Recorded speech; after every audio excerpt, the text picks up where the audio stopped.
काल टीव्हीला जाहिरात बघितली. एक चष्मा वापरायचा, तुमचं किती बी नंबर असू दे, एका झटक्यात निघून जाणार. घरामध्ये पोचताच अनबॉक्सिंग केलं. बघतो तर काय, प्लॅस्टिकचा चष्मा.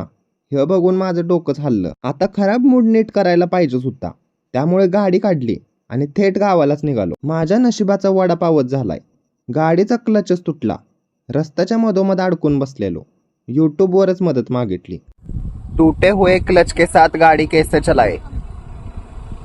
यूट्यूबवरनं मदत भेटलीच नाही. काहीच न करण्यापेक्षा काहीतरी केलेलं बरं. मी पण होंडा शाईन काढली आणि पाटणच्या दिशेनंच रवाना झालो. अर्ध्या रस्त्यातच पप्पा मदतीला आले.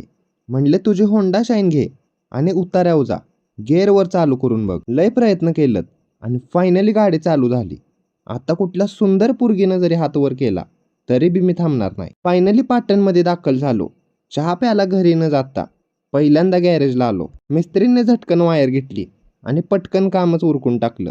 माझा आता पाय बी लय दुखायला लागल्यात. एका छोट्या प्रॉब्लेममुळं माझा पूर्ण दिवस वाया गेलाय आणि माझा मूड पण लयच ऑफ झालाय. अशा तऱ्हेने बेरोजगारीच्या जीवनाचा अजून एक दिवस पार पडला आणि मी पण माझ्या घरी आलो.